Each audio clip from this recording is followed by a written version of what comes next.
Buenas tardes, mis queridos cazadores de serotonina. El día de hoy, un jueves más, que estamos aquí con ustedes en este su programa Por tu Salud. Agradezco infinitamente, como siempre, a la Universidad Pedro de Gante por brindarnos este espacio de expresión, al rector Fernando Garza y a nuestro director de radio y productor, el licenciado Enrique Sánchez. Les recuerdo, como siempre, las líneas de comunicación que tenemos para que ustedes se comuniquen con nosotros. Las líneas en cabina es el 81 86 03 36 02 y 03 a través de Facebook en los en vivo como este, y es Facebook Radio UPG, igual en YouTube Radio UPG, y en Twitter e Instagram Radio UPG Oficial y Radio UPG Oficial. Puede ser a través de nuestra página para que ustedes nos sigan y puedan ver ahí toda la información sobre nuestros programas, seguir nuestros en vivos y compartir todos sus comentarios. Muy bien, como ya habíamos platicado la semana pasada, aquí en este programa pues vamos a hablar un poquito sobre temas de cotidianidad médica y sobre información que los profesionales de la salud deben de compartirnos, pero por una razón u otra no lo hacen. ¿De qué vamos a hablar el día de hoy? El día de hoy tenemos un tema muy especial que es muy importante y que genera muchas veces confusión y que las cosas vayan de cierta manera y no salgan las cosas del todo bien, que son los derechos de los pacientes y los derechos de los médicos. Hemos escuchado una infinidad de veces gracias a las transmisiones en vivo y a videos que salen por ahí en el YouTube de situaciones que pasan en la vida común, gente que se manifiesta fuera de los hospitales, ataques a médicos, entre otras cosas. Hay mucha información al respecto que está, digámosle, cargada. O sea, no es del todo imparcial, entonces no podemos, como les mencionaba en el programa pasado, confiarnos al 100% de toda la información que circula por ahí. Los derechos de los médicos, los derechos de los pacientes, se han vulnerado en muchas ocasiones, tanto unos como otros. El derecho y la medicina, las leyes y la medicina son ciencias que van extremadamente juntas. La, y no de ahorita, ¿eh? Como una historia rápida, como una anécdota rápida, los derechos de los pacientes vienen de hace muchísimos años. Me atrevo a decir que miles de años antes de lo que conocemos como nuestra era.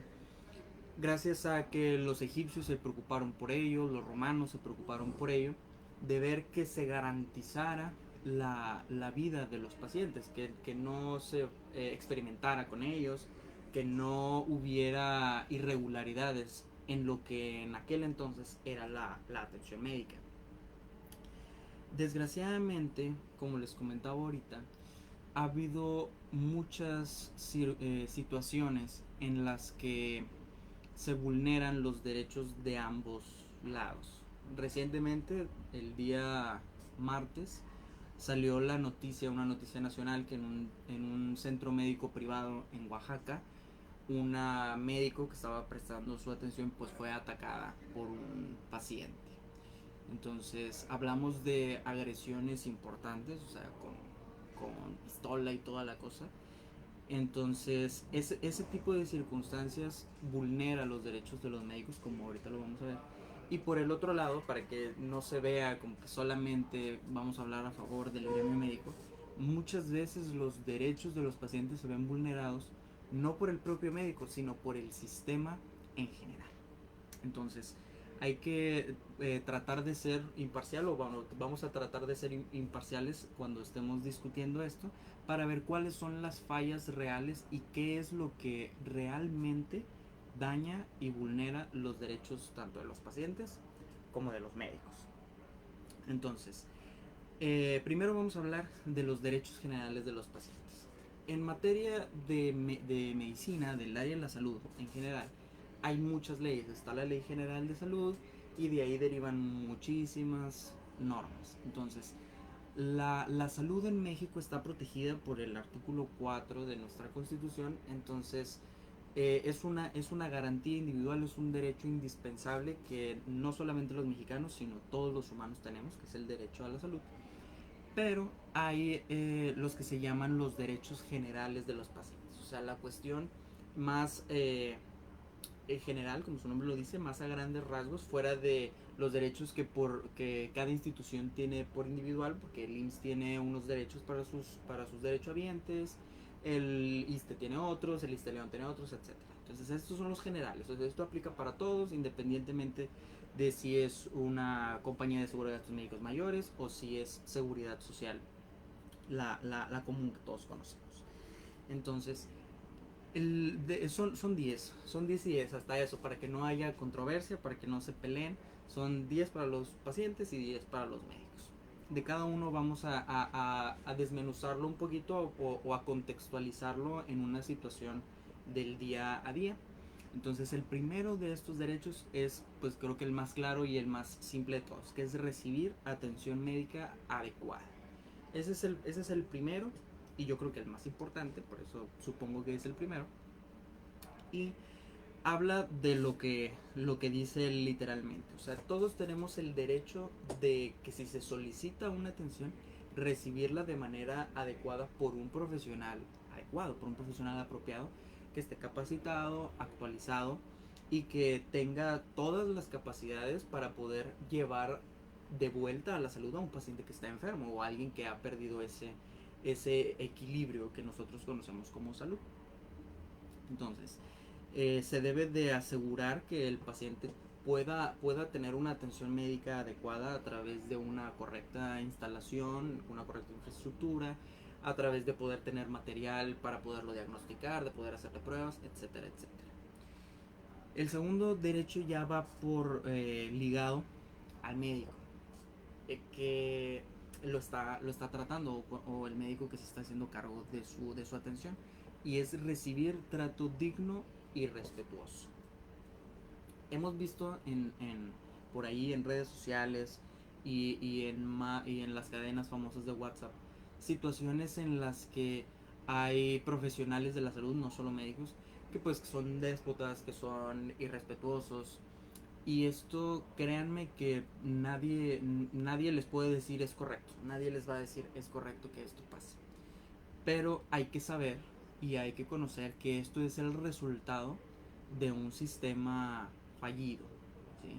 De un sistema que no puede ofrecer una atención adecuada.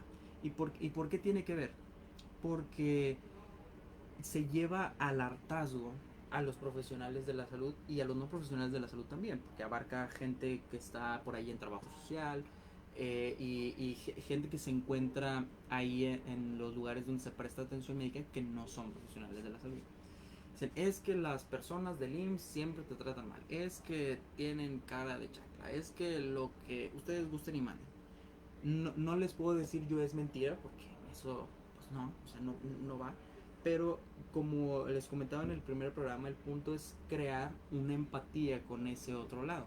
Entonces, si yo tengo una saturación de gente que está pidiendo mi atención y aparte no tengo disponible material o disponible muchas cosas, eso va a ir llenando de piedritas, como comúnmente se dice, el saco de la gente que está ahí hasta llegar a un punto en el que se maltrata a los pacientes. Entonces, esto por ningún motivo es una justificación. No está aprobado que un profesional o no de la salud trate mal a un paciente, porque si de por sí el paciente ya la está pasando mal por la enfermedad que él tiene o el padecimiento que él tiene y nosotros lo maltratamos más, pues entonces ese paciente se va a complicar en muchos aspectos. Entonces, ustedes deben saber que tienen el derecho de que se les trate de una manera digna y respetuosa. El tercero, recibir información suficiente, clara, oportuna y veraz. Esto es el principio, uno de los principios básicos que se tienen o deben de tenerse en la atención médica. Yo profesional de la salud, necesito decirle a yo paciente que su enfermedad va a cursar de tal manera, su tratamiento se va a llevar de tal manera, se tienen que realizar ciertos estudios, cuáles son el plan a seguir, qué es lo que me está pasando, qué es lo que vas a hacer con lo que me está pasando a mí como paciente y qué es lo que yo debo esperar de esta enfermedad después de.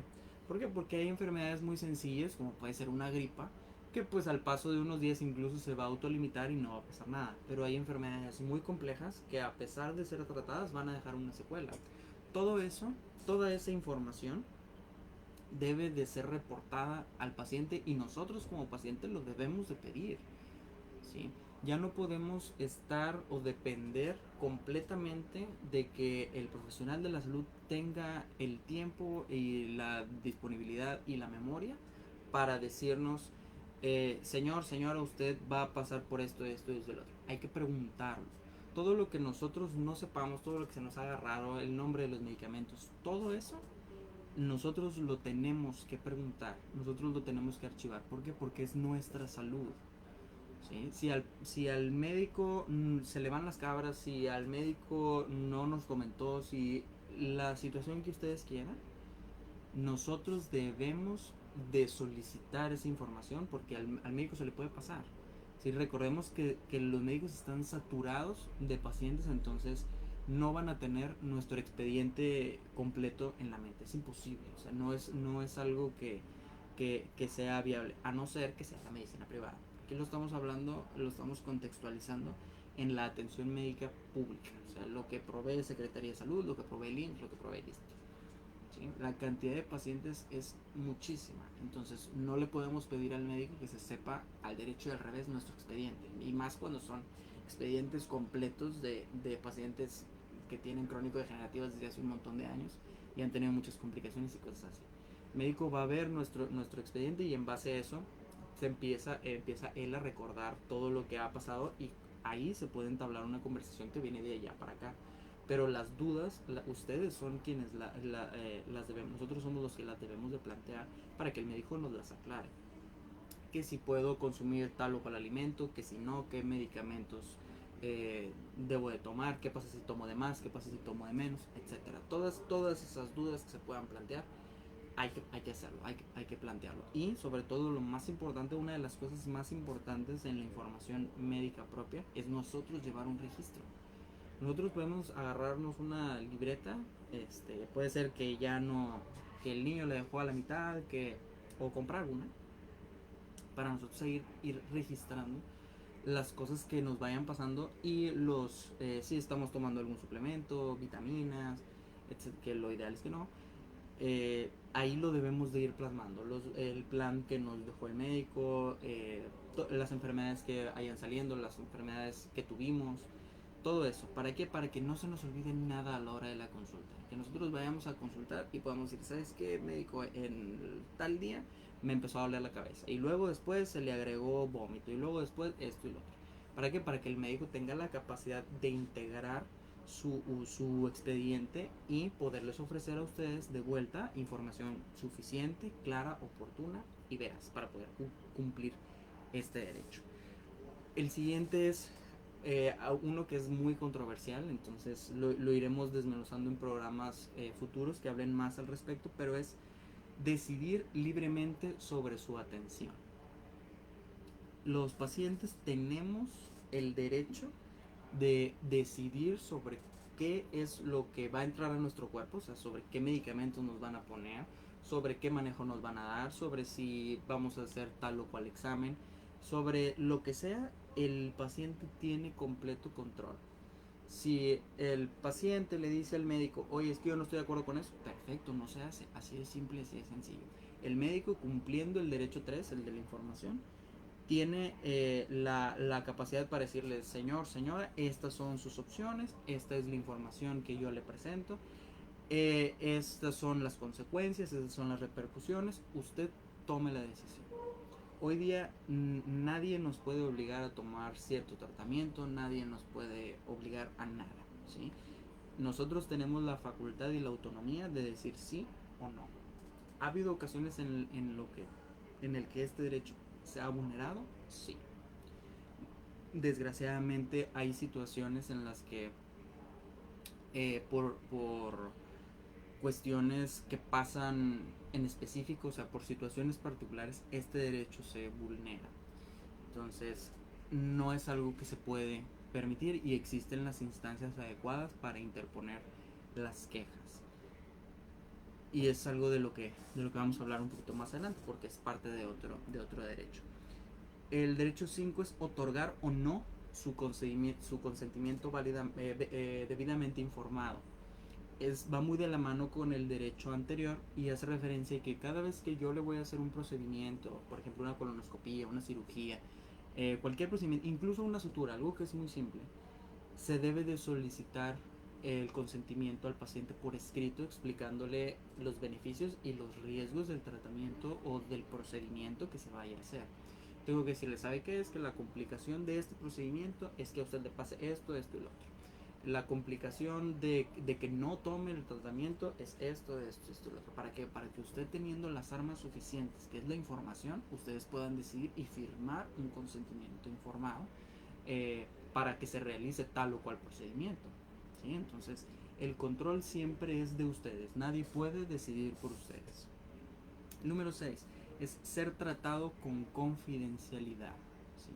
Nadie tiene que saber que estoy enfermo. Nadie tiene que saber que me dio COVID. Nadie tiene que saber absolutamente nada. ¿Sí? Y eso sí está sentado en la ley, no es nada más un derecho general. Es ilegal que un profesional de la salud comparte información privilegiada de un paciente. ¿Sí? Yo no puedo ir a decirle, oye, ¿sabes qué? Es que fulanito tiene VIH, es que fulanito tiene COVID, es que lo que sea. A tal persona le extirparon algo. O sea, no se puede. Esa información es cerrada, es privilegiada y está protegida, aparte de por las leyes que abarcan la salud y la atención médica, está protegida por la ley de datos personales y todo eso. Entonces, eso es algo penado por la ley, no es nada más un derecho general. ¿Sí? Entonces, tenemos que cuidar mucho nuestra información y a quién se la confiamos, porque pues como lo vemos, es un derecho de nosotros como pacientes y es algo que puede tener repercusiones muy importantes. Entonces, porque desgraciadamente nuestro país sigue siendo un lugar donde se le discrimina a la gente que tiene VIH y más recientemente a la gente que tiene COVID. Entonces, creen que por estar ahí en el mismo espacio ya por eso va a haber una transmisión y los empiezan a agredir, les echan agua hirviendo, cloro, qué sé yo. Entonces, mientras nuestro país siga siendo tan lleno de prejuicios y tan lleno de ignorancia como es, no, pues no se puede que esa información se filtre, y más cuando son temas sensibles, porque la gente no lo sabe manejar. Entonces debemos de cuidar muchísimo la información, tanto la que nosotros estamos dando como la que estamos recibiendo si somos profesionales de la salud. El número 7 es contar con facilidades para obtener una segunda opinión.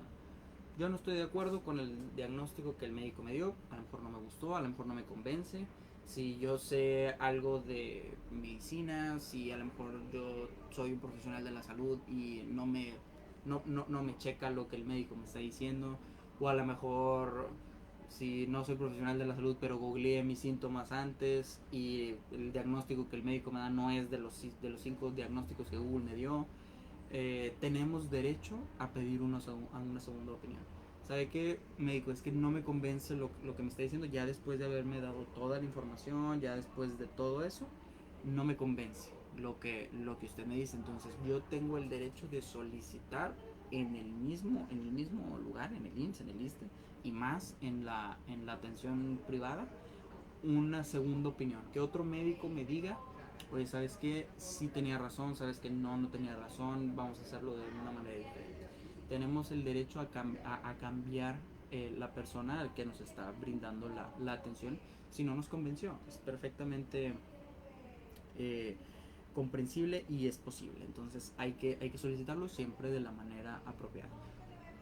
Número 8. Recibir atención médica en caso de urgencia. Eso es de cajón, es primordial. Eso siempre se vela, siempre. De que si pasa una situación en la que se pone en riesgo la vida, en la que hay riesgo de que el paciente fallezca, se tiene que recibir en cualquier instalación. Hay confusión en esto porque a veces pasan situaciones emergentes, que son una emergencia o una urgencia, y queremos llegar a una farmacia a que nos atienda el médico de ahí. Entonces, por capacidad del médico ahí, no se va a poder. Por más que el médico sepa qué es lo que le está ocurriendo al paciente, no se puede porque se necesita una infraestructura diferente. Entonces, una recomendación muy personal que les doy es a donde ustedes vayan, yo sé que podría ser incluso un poco paranoico, pero a donde ustedes vayan, siempre tengan presente, y si pasa algo, a dónde vamos a correr, a dónde voy, ¿sí? Para que si, oye, es que choqué y estoy en la zona norte de la ciudad, bueno, es que está tal y tal hospital cerca. Es que estoy acá en otro lado, bueno, está tal y tal hospital cerca. ¿Para qué? Por si pasa algo, yo tener a dónde acudir. Y no caer en llegar a pedir atención médica a una farmacia o una unidad de medicina familiar que no tiene la capacidad de responder a una situación de urgencia o de emergencia. Entonces, esa es nuestra responsabilidad. La responsabilidad del centro médico es atendernos. La responsabilidad de uno es a dónde ir bajo ciertas circunstancias, ¿sí? Si se llega a ocupar, que se ocupa un traslado en ambulancia, bueno, ahí serán los paramédicos los que se encargan de decir, señor, señora, sus opciones son estas y hacemos el traslado. Pero si no, si nosotros estamos transportando en un carro particular o en un taxi, necesitamos saber a dónde ir. Por eso es indispensable conocer todo lo que está ahí a nuestro alrededor para poder correr al lugar adecuado. Contar con un expediente clínico. Este también, el expediente clínico tiene su ley particular, la ley del expediente clínico. Y esta a los pacientes se les puede traducir en que tienen el derecho a que una institución lleve su registro de todas las atenciones médicas que ha tenido, de los estudios de laboratorio que se le hagan, de los estudios de imagen, etcétera, etcétera. Todo eso va a ir en un expediente y se tiene el derecho de poderlo consultar. Y si ya no estoy trabajando en una empresa, ya no soy asalariado, ya no tengo IMSS, ahora voy a tener ISSSTE. Bueno, yo tengo el derecho de que ese expediente íntegro pase de una institución a otra, para que no se pierda mi información.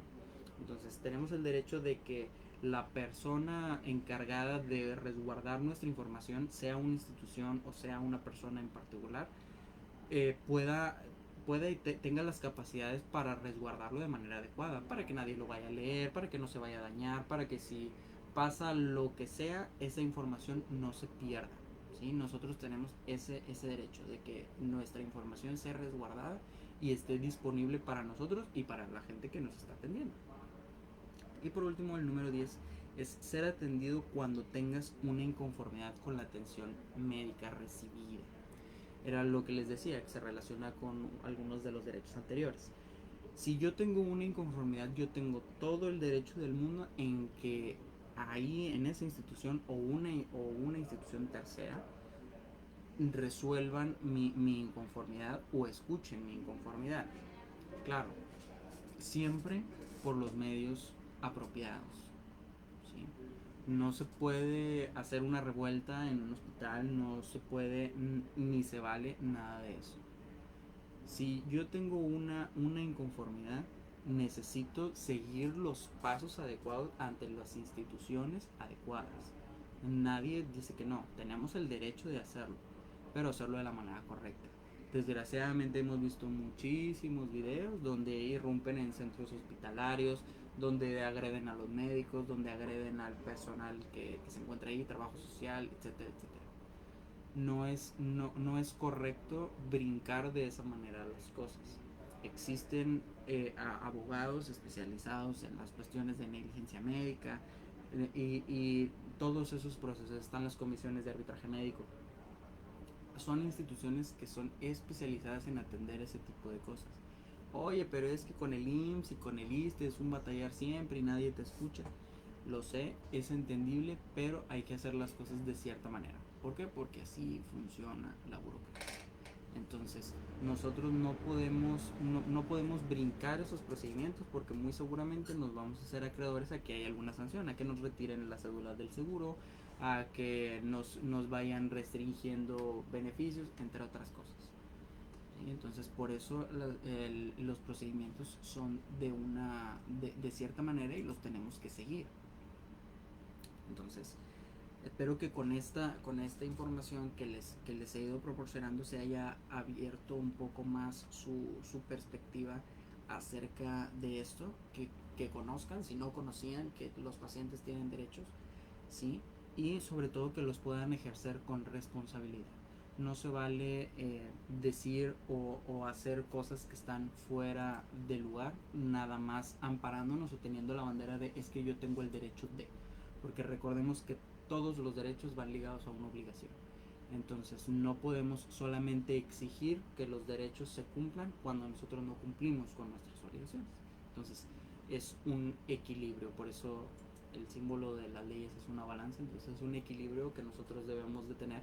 Para poder exigir nuestros derechos hay que cumplir con nuestras obligaciones.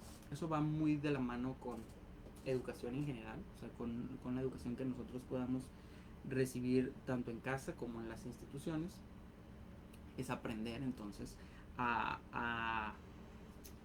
a ejercer el civismo que tanto odiábamos en la primaria. Aquí se traduce en eso, se traduce en el respeto a la ley y en las obligaciones. Y pues hablando de educación, les quiero comentar los programas que la Universidad Pedro de Gante tiene en esta materia o sobre de estas materias. Tenemos licenciaturas que tienen que ver con la educación, como es la enseñanza, por ejemplo, del idioma inglés o la enseñanza en nivel medio superior. Tenemos formación infantil, psicopedagogía, si es su interés ir por ese lado. Hay maestrías, si yo ya soy un docente, yo ya tengo preparación en ese ramo. Hay maestrías en la gestión de administración de centros educativos y hay la maestría en educación propiamente. Y también está el doctorado de estrella, que es el doctorado en educación. Si yo ya tengo esa línea de preparación, pues entonces me puedo continuar preparando siempre. Todo esto y mucho más es la oferta educativa que la Universidad Pedro de Gante tiene para ustedes. Consulten la información tanto en la página de internet como en página de Facebook o a través del teléfono. Podemos preguntar por los sistemas de becas y por los procesos de inscripción. Hay que recordar que ahorita la Universidad Pedro de Gante está completamente actualizada y a la vanguardia para poder ofrecerles a ustedes un servicio educativo completo en el contexto que tenemos ahorita de la pandemia. Entonces, no te quedes sin estudiar porque la Universidad Pedro de Gante tiene una carrera para ti. Muy bien, entonces continuando un poquito con el tema que teníamos, ahora vamos a ver los derechos que el médico tiene. Ya vimos los derechos de los pacientes, ya vimos que en muchas circunstancias son vulnerados no por personas particulares, sino por un sistema que completamente es deficiente. Entonces ahora vamos a ver el lado de los médicos. ¿A qué tiene derecho un médico? Un médico tiene derecho a ejercer su profesión de forma libre y sin presión de cualquier naturaleza. Yo con esto quiero invitarlos tanto con los derechos de los pacientes como con los derechos de los médicos a preguntarse si se está cumpliendo o no con los derechos. ¿Sí? Si nosotros podemos analizar cómo de un lado y de otro hay deficiencias, pero se ve un poco más acentuado el lado de los médicos. Y ahorita vamos a ver por qué. ¿Cuántas veces no hemos visto que un familiar o que una persona común y corriente ejerce presión sobre un médico exigiéndole un resultado? Son situaciones complicadas. Normalmente es porque un familiar o un alguien, un ser querido de esa persona, pues está teniendo un momento difícil.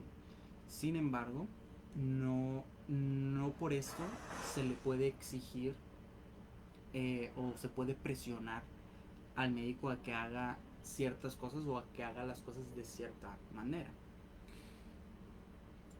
Número 2. Laborar en instalaciones apropiadas, seguras, que garanticen su práctica profesional.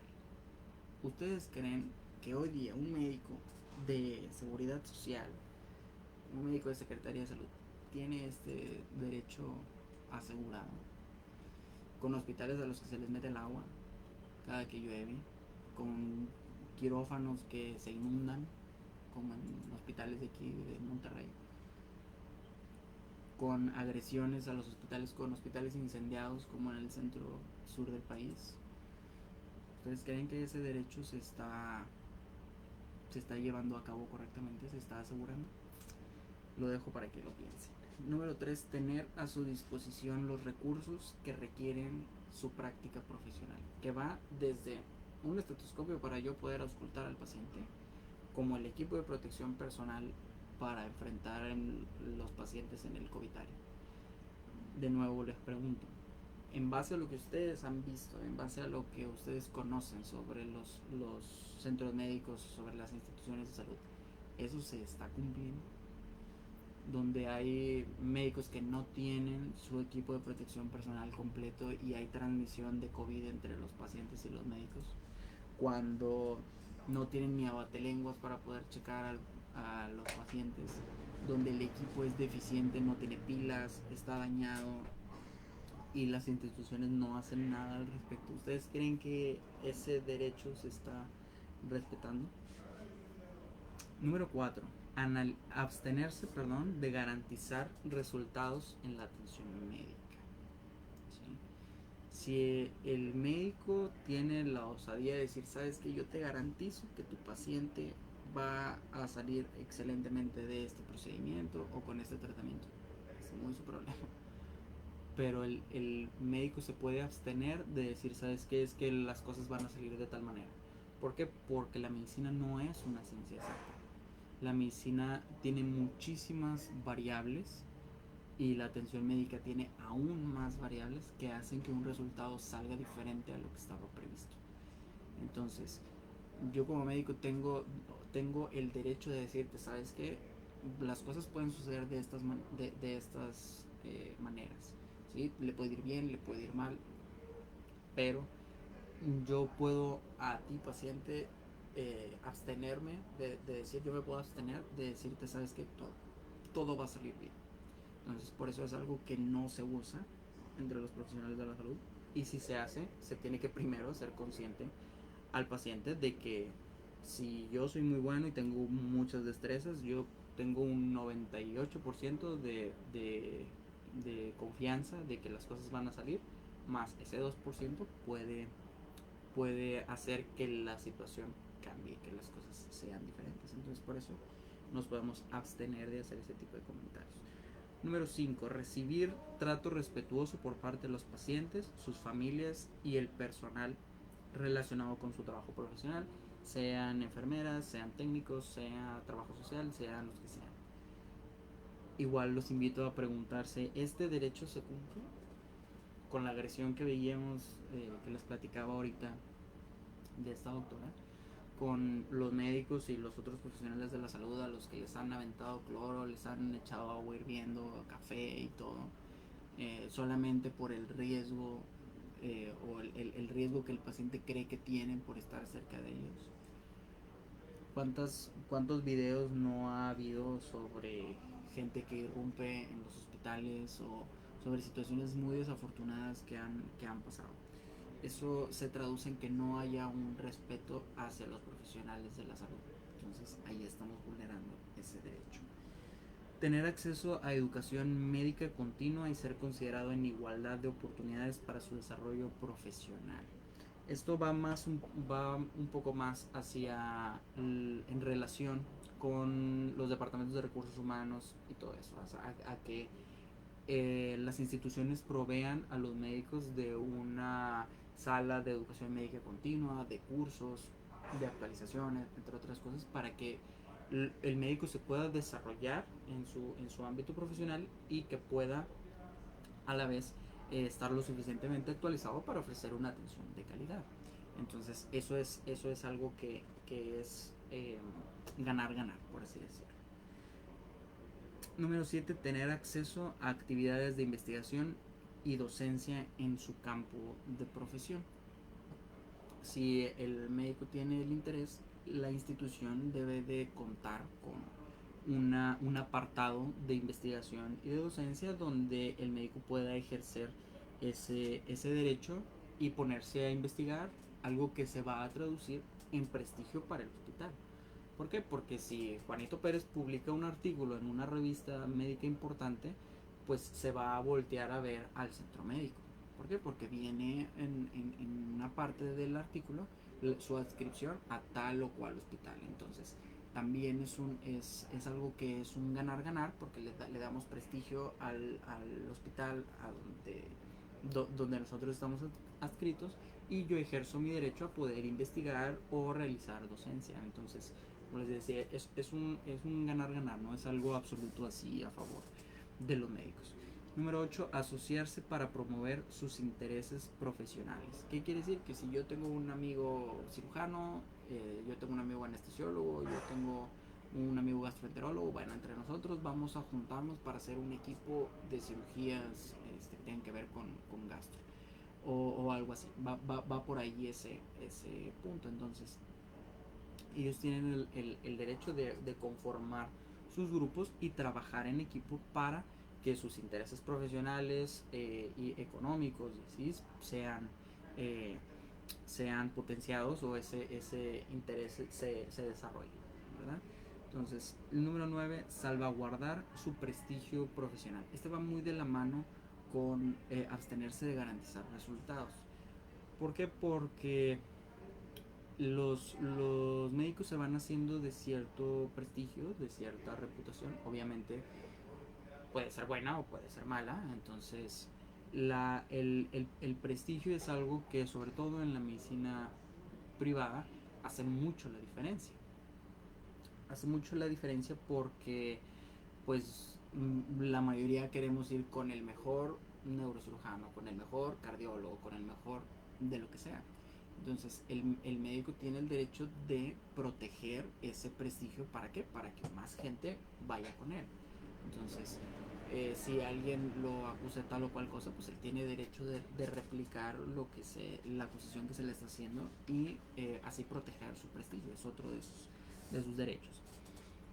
Y por último, el número 10 es algo que en muchas situaciones ha causado conflicto, y es algo que, pues, aparentemente se da por hecho, y, y se malinterpreta en muchas ocasiones, pero pues hay que analizarlo un poquito y se los voy a contar. El número 10 es recibir la remuneración apropiada por los servicios prestados. Hay mucha gente que liga la remuneración con la vocación. Que si un médico cobra mucho es porque no tiene vocación. Que porque es un derecho básico del humano, el médico debería de hacerlo gratis. Y no es así. Como todas las demás profesiones, incluyen una preparación muy importante de muchos años, dependiendo de en qué país estés. Pero suponiendo que es aquí en México, la mayoría de las escuelas de medicina duran 5 años, 6 años. Entonces, ya con el servicio social vamos a redondearlo en 7 años, que es un servicio de un año. Son 7 años. Después se presenta un examen para poder aspirar a ser especialista, que es el ENARME, el Examen Nacional de Aspirantes a Residencias Médicas. Y después de eso, las especialidades más cortitas son de 4 años. Le llevan 11 de preparación. Y si le sumamos que el médico quiere ser más capaz y tener otras habilidades y otras destrezas, una subespecialidad que dura 2 o 3 años. Entonces ahí llevan 14.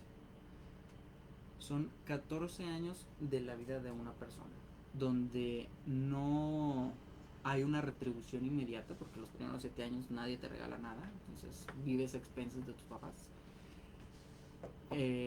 Y cuando eres residente, cuando estás haciendo tu especialidad, también el dinero que se ganan es muy poco, que ni siquiera se le llama salario, se le llaman becas, les dicen becas. Y cuando eres subespecialidad la cosa ya está un poquito más holgada.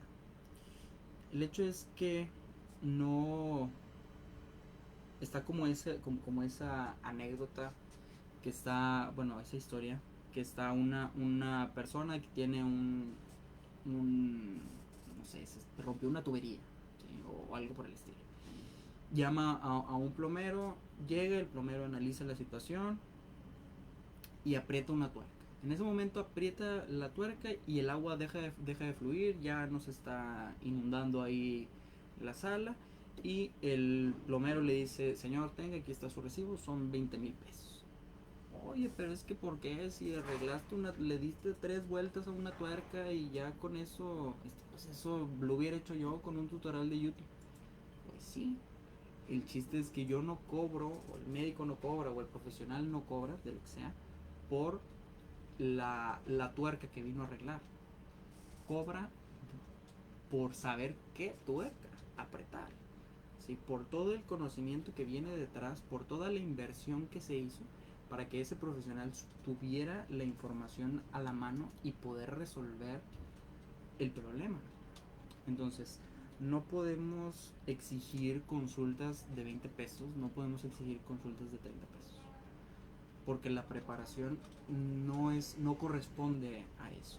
Y no porque la idea sea volverse rico, no es la idea. La mayoría de los médicos del sector público son como ustedes y como yo, son mexicanos de a pie. Si ustedes creen que un médico de salud pública, de una institución pública, viene en un Bentley, están completamente equivocados. La mayoría vienen en camión, vienen en taxi, vienen hasta incluso caminando, sobre todo en zonas rurales. Entonces, debemos de cambiar la perspectiva que se tiene de la medicina, y no por ser un derecho básico, universal, eh, por eso debemos de decir, dámela en 50 pesos o dámela gratis, incluso. Si son ustedes amigos, familiares de un estudiante de medicina o de un médico, de un estudiante de enfermería, de una enfermera, así, las reuniones familiares de Navidad, de Año Nuevo, en los cumpleaños, no son un consultorio. Si requieren una orientación médica se les puede dar, no hay ningún inconveniente, pero no podemos pedirlo gratis porque la persona está preparándose o porque es mi amigo o es mi familiar. ¿Sí? Ojo, no es pedrada en ningún sentido, pero todo va a depender de la disponibilidad que la persona tenga. Hay personas a las que nos gusta dar la orientación sin ninguna retribución, es completamente válido, y hay otras personas que no. Que dice, oye, pues ahí mochate con algo, la vuelta para la gasolina, o no sé. ¿Sí? Todo va a depender de la persona con la que estemos hablando y la confianza que tengamos.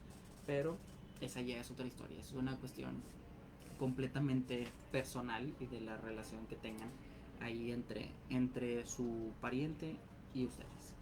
Espero con esta plática que tuvimos poder aclarar un poco esa visión que se tiene acerca de los derechos de los pacientes y de los derechos de los médicos. Saber que no porque una multitud esté enardecida afuera de un hospital quiere decir que están en lo correcto, y que el vulnerar los derechos de los pacientes tampoco es correcto. Tenemos el derecho a que nuestra voz se escuche de los dos lados, o sea, tanto los médicos como los pacientes tienen el derecho de ser escuchados y de ser respetados. Entonces recordemos que, como decía Benito Juárez, el respeto al derecho ajeno es la paz, y tu libertad termina donde empieza la mía. Entonces hay que ser bastante empáticos, que es algo que se trata de fomentar en este programa, para que pues los sistemas de salud puedan mejorar. Algo que desgraciadamente interviene, y algo que quiero que quede claro en ustedes, es que si eres profesional de la salud o no, el que vulnera tus derechos no es el que está enfrente de ti, o sea, no es el paciente, no es el médico. Aunque se vea mucho teatro, es el sistema.